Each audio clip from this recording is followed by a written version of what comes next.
డబ్బులు ఎంతైనా కడతారు కానీ హెల్మెట్ మాత్రం పెట్టుకోరు.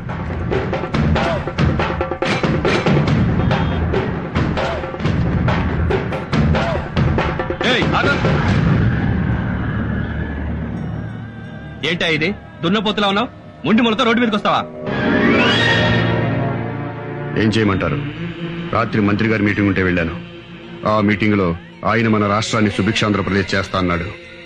ఆయన అలా వాగ్దానాలు చేస్తుంటే నక్సలైట్లు, ఫ్యాక్షనిస్టులు, రౌడీలు, గూండాలు, లంచాలు లేని సుభిక్షాంధ్రప్రదేశ్ గురించి కళ్ళకంటూ పడుకున్నాను. లేచి చూసేసరికి మొలతాడుతో సహా ఒంటి మీద బట్టలన్నీ దోచుకెళ్లిపోయారు. దోచుకున్నారు సరేనా బాబు, చిన్న గోచుకుంటేనే అడుక్కోవచ్చుగా. నేను పలానా వర్గం వాణ్ణి, నాకు ఎమ్మెల్యే టికెట్ ఇవ్వండి అడుక్కునేవాళ్ళు రాజకీయాల్లో ఉంటారు. నేను అలా అడుక్కునేవాడిని కాదు. ఉంటే తింటాను, లేకపోతే పస్తులుంటాను. నీ ఆత్మాభిమానం తగలయ్యా. ఉండరా బాబు, చూడలేక చస్తున్నాం. ఇవి ఎందుకు కూడా పనికొస్తాయని ఇప్పుడే తెలిసింది.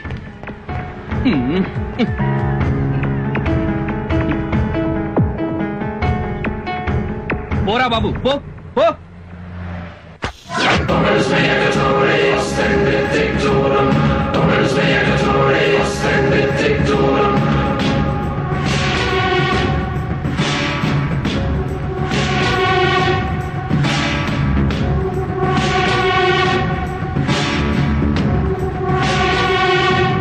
సోమశిలేశ్వరరావు అని నన్ను పేరు పెట్టి పిలిచావంటే నువ్వు రాజకీయం మాట్లాడడానికి రాలా, రౌడీయిజం చేయడానికి వచ్చావు. మిస్టర్ జేపీ, నేను పార్టీ అధ్యక్షుడిని మర్చిపోకు. మర్చిపోలేదు కాబట్టి పార్టీ ఆఫీస్ ముందు నిలదీయడానికి వచ్చా. అసలు ఈ బై ఎలక్షన్ జరుగుతుందే నీ మూలంగా. ముఖ్యమంత్రి గారే నిన్ను ఎమ్మెల్యేగా రాజీనామా చేయించాక, పార్టీ నుంచి నిన్ను సస్పెండ్ చేశాక నీకు పార్టీ టికెట్ ఎలా ఇస్తాం అనుకున్నావా? ఎలా ఇస్తావనుకున్నావా? ఎందుకు ఇయ్యరా టికెట్? అన్నే మర్డర్ చేసిండా, చేసిండా? అన్న తప్ప మిగతా ఎమ్మెల్యేలంతా నీతి మంతులా? అన్యగిట అన్యాయం జరిగితే పార్టీలో ఒక్కడిని కూడా పక్కనియా.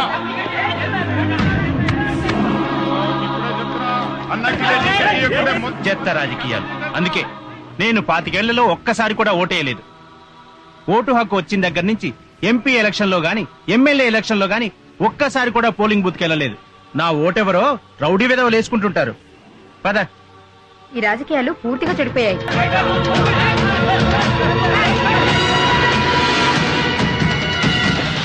రాష్ట్ర ఎమ్మెల్యేలు మొత్తం మా అధ్యక్షుడి మీద జరిగిన దాడిని ఖండిస్తున్నాం. మా నాయకుడిని పట్టుకుని రోడ్డు మీద కుక్కను కొట్టినట్టు కొట్టే ఊరుకుంటా? అందుకే ఖండిస్తున్నాం. అరే, పార్టీ ప్రెసిడెంట్ ఆయన్నే కొడితే ఇంక మా సంగతి ఏంటి? ఏదైనా కోపండి 4 మాట్లాడు మనం అక్కడ చేరకపోతే బూతులు తిట్టమను దులుపుకొని వెళ్ళిపోతాం. అంతేకాని ఇలా కొట్టడం ఏంటి? ఈ గూండా రాజకీయాన్ని మేము ఖండిస్తున్నాం. అందుకే నేను దీన్ని తీవ్రంగా ఖండిస్తున్నా. మరి నేనన్నదేంటి? ఖండిస్తున్నాననే కదా. నువ్వు మామూలు ఖండించావు, నేను తీవ్రంగా ఖండించాను. ఖండించుకో. ఎప్పుడైతే ఒక రౌడీ వెధవ నా చొక్కా పట్టుకున్నాడో అప్పుడే పార్టీ అధ్యక్షుడిగా నేను చచ్చిపోయాను. నా రాజకీయ జీవితం చచ్చిపోయింది. అన్నా, మీ ఫ్యాన్ అంటన్నా మిమ్మల్ని కలవటానికి వచ్చాడు. ఈ సోమశిలేశ్వరరావు సచ్చాడని చెప్పు, సచ్చాడని చెప్పరా పోయి. ఇలాంటి అవమానాలు ఈ దేశ రాజకీయాలకు కొత్త? మహానాయకురాలు ఇందిరాగాంధీని అన్యాయంగా చంపలేదా? నాయకుడన్న తర్వాత సత్కారాలుంటాయి, చిత్కారాలుంటాయి. జరిగిన గొడవ తెలిసి పలకరించడానికి కూర్చుంటాడు. నువ్వు రమ్మనవయ్యా.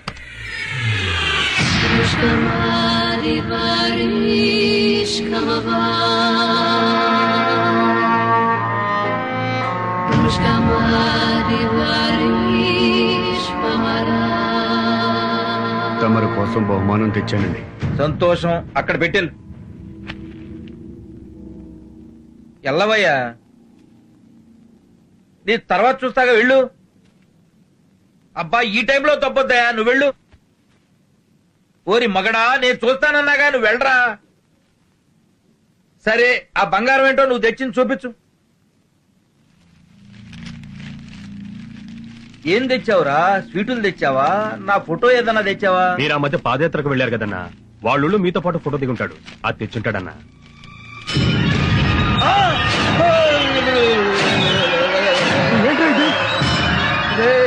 ఇదేం బహుమతిరా?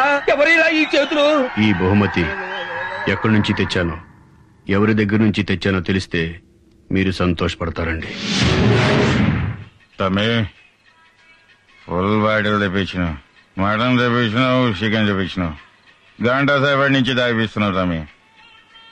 నా ఫ్యాన్ అంటున్నావు, ఎవరో నాకు తెలియద్దామి. పబ్లిక్ లో పార్టీ ప్రెసిడెంట్ ని చొక్కా పట్టుకున్నావు. నువ్వు గ్రేట్ మీద సూపర్ అన్నా, అందుకే నువ్వంటే నాకు చాలా ఇష్టమన్నా. అన్న గురించి షర్టు పట్టుకున్నాడు ఏం తమ్మి? కాళ్ళు చేతులు ఏమైనా బాగా చేసుకుని తాగేస్తాం, బాగా చేసుకుని. అన్నా అన్నా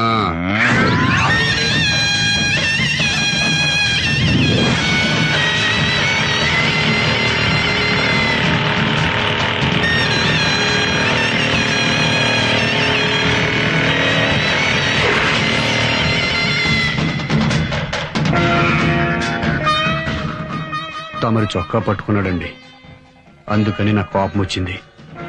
తమరంటే నాకు బాగా ఇష్టం అండి.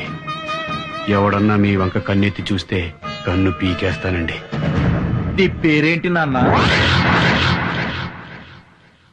భగవంతుడు భగవంతుడు భగవంతుడు. నువ్వు నిజంగా భగవంతుడివే నాన్న. నాన్న నీ స్థానం అక్కడ కాదు నాన్న, ఇక్కడ ఇక్కడ ఇక్కడ నాన్న. లేనన్నా లే, నా ఒళ్ళో కూర్చోనన్నా, నా బంగారు కొండ. నాన్న నువ్వు నాకు కావాలి నాన్న, నీ సేవలు పార్టీకి కావాలి నాన్న. ఈ రోజే రుచిగారి దగ్గరికి తీసుకెళ్లి నీకు పార్టీలో సభ్యత్వం ఇప్పిస్తా. ఇప్పుడే రుచిగారి దగ్గరికి వెళ్దాం పద నాన్న.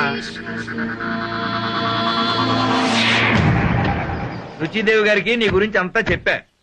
రుచిదేవి గారు బాంబేలో పెద్ద కళాకారిణి. నమస్కారం ప్రెసిడెంట్ గారు. నమస్తే నమస్తే.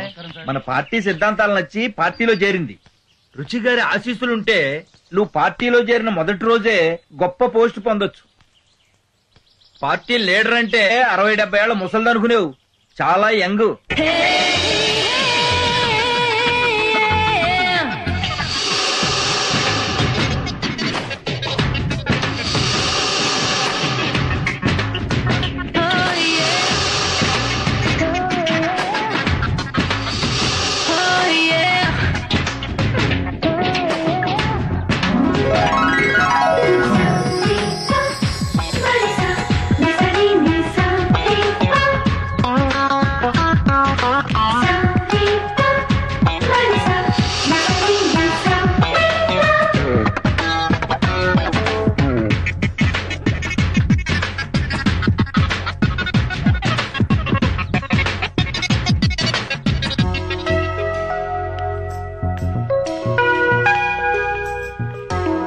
నమస్తే రుచిదేవి గారు.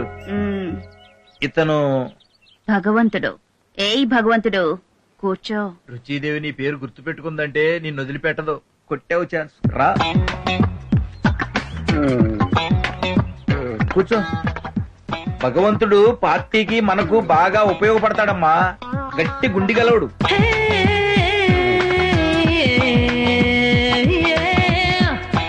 లే రాజా, ఉఠో.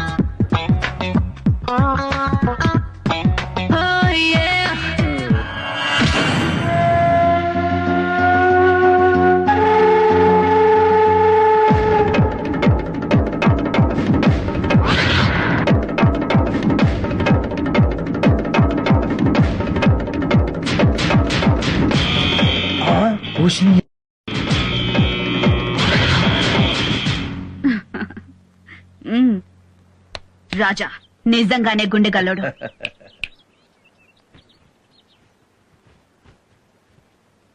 ఈ క్షణం నుంచి భగవంతుడు మన పార్టీకి joint secretary. Best of luck రాజా.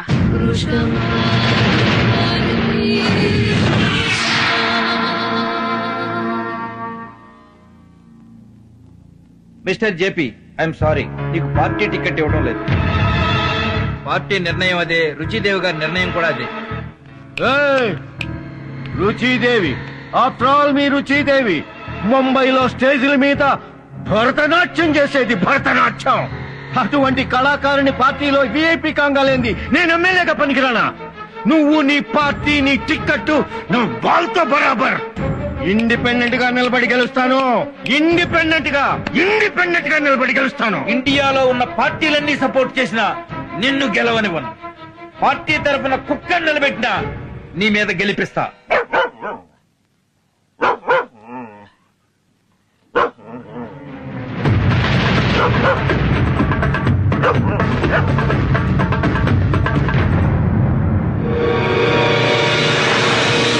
అవునమ్మా, నేను ఎంత బాధపడ్డానో తెలుసా? వాడు మీ రుచిదేవి పెద్ద కళాకారిణి అది ఇది అని తిట్టాడమ్మా.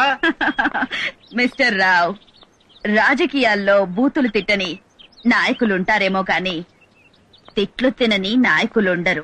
ఆ జేపీ లాంటి వాడికి బుద్ధి రావాలంటే భగవంతుడు లాంటి వాడికి సీట్ ఇవ్వాలమ్మా. మన భగవంతుడికి సీట్ ఇస్తే మనకేమైనా ప్రాబ్లం అవుతుందా అమ్మా? అరే యార్, అయితే బెజవాడ నైతో విజయవాడ. ఒకడికి భయపడ్డాం మన హిస్టరీలో లేదు గాని ఎమ్మెల్యే టికెట్ భగవంతుడికి డిక్లేర్ చేయండి.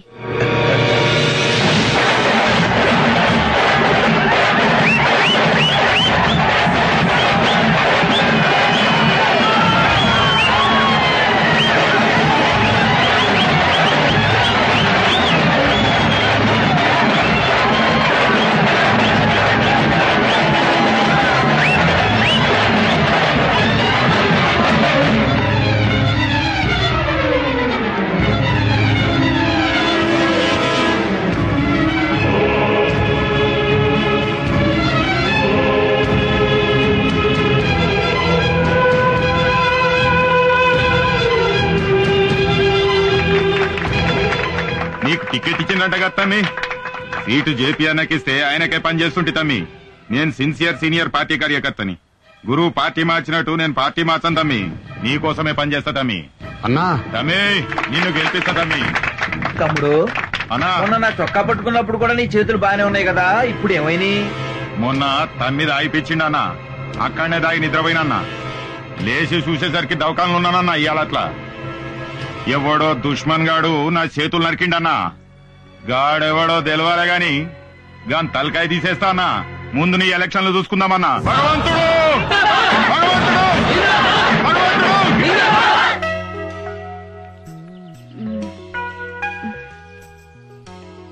ఏం నొప్పిరా, ఇంకా తగ్గదా? భగవంతుడి గారు మీ బ్లెస్సింగ్స్ అండి. సీట్ వచ్చింది. ఆవ్ ఆవ్ అరే ఆవ్. ఏమైందండి? దండ బరువుగా ఉంది. స్పాండిలైటిస్ కదా. రాజా, నీకు మసాజ్ తెలుసా?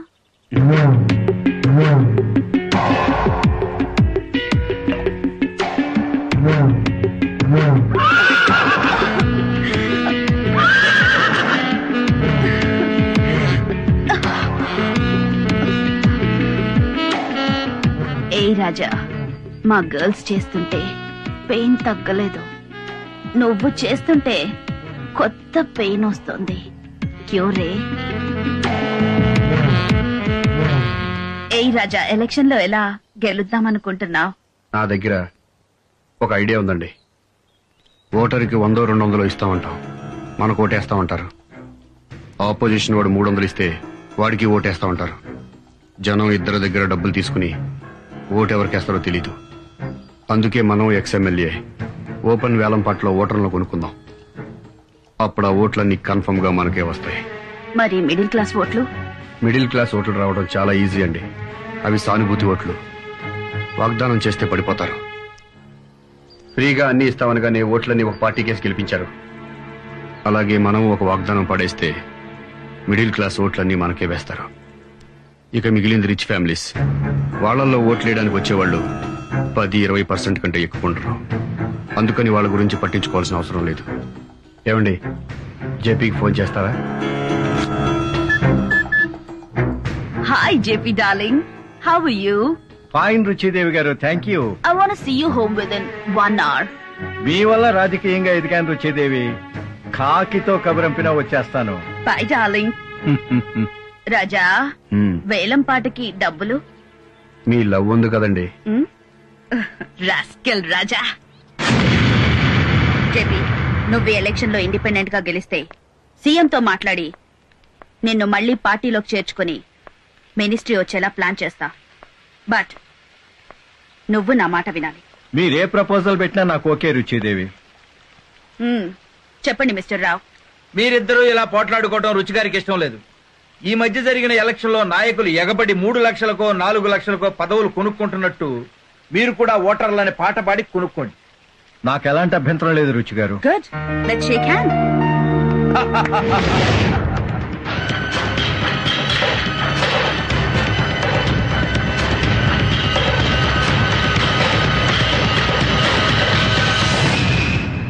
మన నియోజకవర్గంలో మీ లేబర్